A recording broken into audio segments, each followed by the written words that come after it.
박근혜 대통령이 지난주 대국민 간담, 담화를 읽고 기자간담회를 할 때 국민이 나서달라 이 얘기를 5번 반복했습니다. 그 연장선상에 있는 거겠습니까? 자, 대통령이 직접 서명했습니다. 입법 촉구 운동에 동참한 겁니다. 왜 이런 일까지 오게 됐는지 이남희 차장과 함께 알아보겠습니다. 어떤 일이 있었던 거죠? 일단 입법 촉구 운동 서명 얘기를 하기에 앞서서 오늘 네. 박근혜 대통령이 또 의미 있는 곳을 찾았습니다. 네. 중소기업 신년 그 인사회에 박근혜 대통령이 방문을 했는데요. 네. 현직 대통령이 바로 중소기업 그 신년 행사에 방문한 것은 처음입니다. 지금 영상이 나오고 있네요. 네. 자, 그러면요. 자, 대통령이 입법 청원 운동에 서명한 그 얘기부터 좀 나눠봤으면 네. 좋겠습니다. 아니, 대통령이 민간이 주도하는 입법 청원 서명에 직접 사인한 얘기는 전 듣도 못한 일인데. 경제단체가 네. 주도하는 입법 성명인데요. 네. 제발 민생 법안 좀 통과시켜달라 이런 내용입니다. 박근혜 네. 대통령 또 신년 기자회견에서도 바로 민생 법안, 노동개혁 4법, 내가 파견법, 아니 기간제법은 양보할 테니 파견법이라도 통과시켜달라 이렇게 요청을 했었잖아요. 네. 결국 오늘 박 대통령이 먼저 나서서 오늘 그 경제단체가 주도하는 민생 입법 네. 촉구 그 서명운동에 서명을 했습니다. 저기 네. 박용만 그 대한상의 회장도 보이네요. 자, 그러니까 오늘 대통령이 그 얘기도 했잖아요. 자, 중소기업 내가 모임에 갔다. 저녁 5시에 시작된 행사죠. 그 의미가 좀 있을 것 같습니다. 국민을 향해 어떤 메시지를 보내고 싶은 게 있는 거죠. 일단은 첫 번째는 아까 설명드린 것처럼 그 네. 중소기업 행사를 방문하는 것은 현직 대통령으로서는 처음이고 또 본인의 어떤 나는 경제민주화를 위해서 또 창조경제를 위해서 많은 성과를 거뒀다 이런 설명을 하는데 경제민주화를 특히 강조한다. 네. 이 부분에 네. 좀 관심이 쏠리고 있습니다. 자, 그러니까 대통령이 4년 전 자신이 대통령 선거에 출마했을 때 내놓았던 경제 민주화 관련해서 여러 가지 의미를 짚었습니다만 우연인지 모르겠습니다만 오늘 김무성 대표가 신년 기자회견 가졌거든요. 그때에도 경제력 집중에 대한 걱정, 경제 민주화에 대한 필요성을 강조했습니다. 이 얘기 직접 들어보고 그 의미를 좀 점검해 봤으면 좋겠습니다. 오늘 오전 신년 기자회견으로 가보겠습니다. 자본주의의 위기가 온 상황에서 시대 정신은 격차 해소라고 누누이 저는 말씀드린 바가 있습니다. 그 차원에서 지난번 대통령 선거 때 경제 민주화라는 큰 슬로건으로 지지를 많이 받은 것이 사실입니다. 특정인의 주장에 의해서 경제 민주화가 이루어지는 것은 아닙니다. 박근혜 대통령의 경제 민주화에 대한 공약은 거의 다 지켜졌습니다. 자, 심규선 대기자께 질문 드리겠습니다. 특정인이 경제 민주화하는 것 아니다. 이 특정인은 김종인 교수를 얘기하는 거겠죠? 뭐 당연히 그렇게 생각이 되는데 네. 우선 대통령이 서명한 것부터 좀 말씀을 드리고 싶은 건 네. 저는 솔직한 얘기로 좀 비판적입니다. 아, 왜냐하면 대통령이 정치, 네. 정권의 최고 정점에 있는 사람으로서 네. 방향을 어떤 식으로 제시하는 거는 좋은데 그것을 지난번에 기자회견 때 네. 국민이 나서달라고 했던 것이 네. 아마 거기에 응한 것이 이제 아마 서명운동으로 보여요. 네. 근데 거기다 대통령이 서명하는 건 어떤 건지 조금 좀 약간 비판적으로 볼 수밖에 없고 네. 오늘 문재인이 아니라 지금 김무성 대표 네. 그분의 어떤 걸 보면은 네. 대통령급에 준하는 것 같아요 보니까 아, 여러 군데를 전부 다 망라를 해서 네. 9개의 문제점을 제시를 하고 그 다음에 대통령의 어떤 역할도 저걸 했는데 네. 그럼에도 불구하고 여전히 저는 네. 대통령의 역할이 남아있다. 네. 그렇게 보는 거죠. 그러니까 물론 김무성 대표의 역할도 중요하지만 대통령이 더 역할을 하셔야 될 것 같다는 게 제 개인적인 생각입니다. 예. 네. 자, 그러면 이제 김종인 체제의 등장 아무래도 새누리당으로서 좀 부담스럽겠습니다. 아니, 지난번 공약을 내세워서 김종인을 활용해 대선에 당선된 이후에 마치 사람을 버린 것처럼 묘사되는 사람들도 있거든요. 그런데 지금 얘기 들어보면 경제 민주화 공약 대부분 다 지켰다고 얘기하는데 좀 평가가 어떻게 알리고 있는 거죠?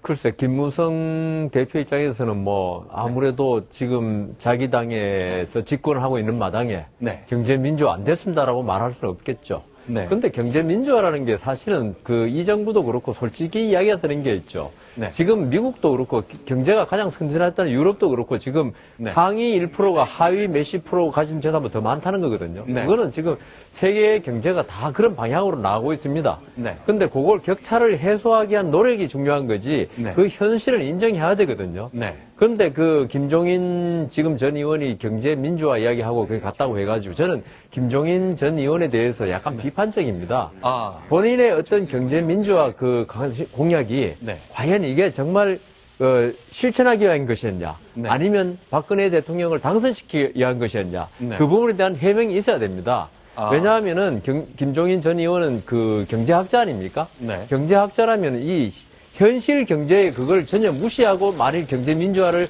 내세웠다면 이거는 어떻게 보면 국민을 갖다가 기만하는 것이 되죠. 네. 그래서 제 생각에는 그 만일에 김종인 전 의원의 경제민주화가 우리 현실에 뿌리를 둔 경제민주화 공약이었다. 네. 그러면 지금 박근혜 대통령 비판하고 갔지 않습니까? 네. 그거 실천도 못했다. 네. 그럼 왜 그렇게 됐냐를 해명을 해야죠. 근데 그거 없이 여기서 경제민주화 이야기한 게 또 다른 당 가서 경제민주화를 하겠다? 네. 이거는 저는 맞지 않다고 생각합니다. 근데 이제 학자로 묘사를 하셨습니다만 이제 경제학 교수 출신인 건 맞지만 이제 대통령 경제수석도 지냈고 보사부 장관도 지냈고 뭐 국회의원을 이제 4번 지냈기 때문에 학자만으로 보긴 좀 어렵기 때문에 현실을 좀 안다고 좀 평가하는 분들이 있습니다만 어쨌건 안 된 이유를 김종인 의원이 밝혀야 된다고 보신다는 그렇죠. 그때 내가 경제민주화 주장인 게 네. 박근혜 대통령의 지금 김종인 전 의원은 더 민주당 가니까 당연히 그렇게 했겠지만 네. 박근혜 대통령이 경제민주화에 대한 의지가 없다는 식으로 이야기했거든요. 네. 그렇지 않다는 거죠. 제 생각에는.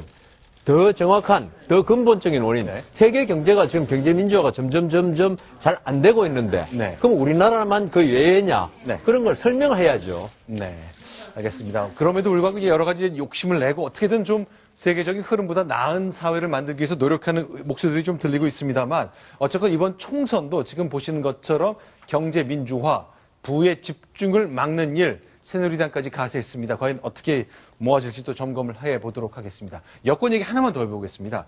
대구요, 그중에서도 달성, 박근혜 대통령이 여러 번 당선됐던 그곳의 의원이 오늘 불출마 선언했습니다. 천상철 차장, 어떻게 봐야 됩니까? 참 오비이락 까마귀 날자 배 떨어진 셈인데요. 오늘 김무성 대표가 신년 기자회견을 통해서 여러 가지 현안을 얘기하면서 저 옆에 보면 바로 옆자리네요. 옆자리인데요. 이종진 의원이라고 TK 대구 달성의 지역구를 둔 박근혜 대통령의 지역구를 물려받은 TK 의원입니다. 근데 이 의원이 오늘 추경호 그 전 국무조정실장의 출마 옆에 서서 네. 이 사람들을 위해서 내가 백의종군을 하겠다.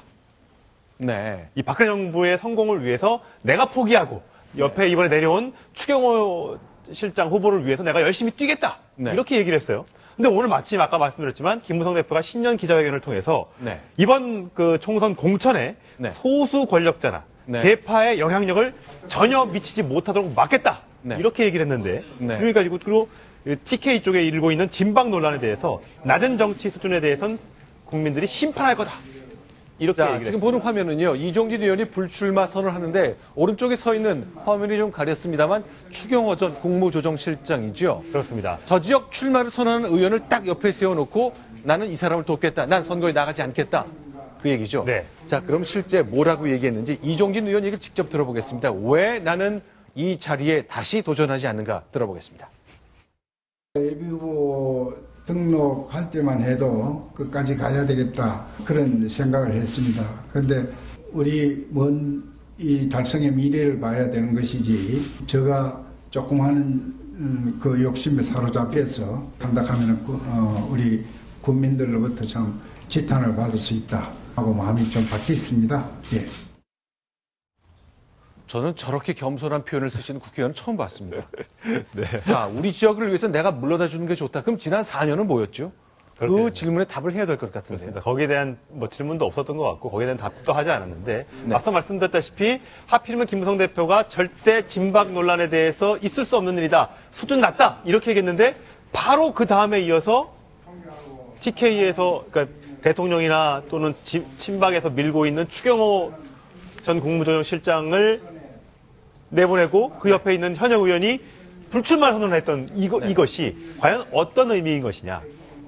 그래? 김무성 대표 그러세요? 하고 위에서 혹시 친박에서 오늘 바로 불출마 선언을 하세요. 라고 했던 건 아니냐는 오해를 사기에 시기가 너무 미묘하게 겹친다는 거죠. 그러니까 저런 조율이 뭐 선거 때는 있을 수 있습니다만 저런 게 당 대표가 주도해야 되는 거 아닌가 싶은데 일단 김무성 대표는 지금 저런 거 조율할 상황은 아닌 것 같고 뭔가 다른 흐름이 있는 것 아닌가 싶은 의문을 좀 갖게 되네요. 이종진 의원이 다음에 어떤 자리로 가는지를 좀 잘 좀 지켜봐야 될 것 같아요. 아하, 내가 현재 작은 욕심이 사로잡히지 않겠다. 길게 보겠다. 아니, 그러니까 예를 들어서 뭐 공사사장이든 이사장이든 네. 뭐 한 2년 남았으니까 네. 잘 좀 지켜봐야 될 것 같습니다.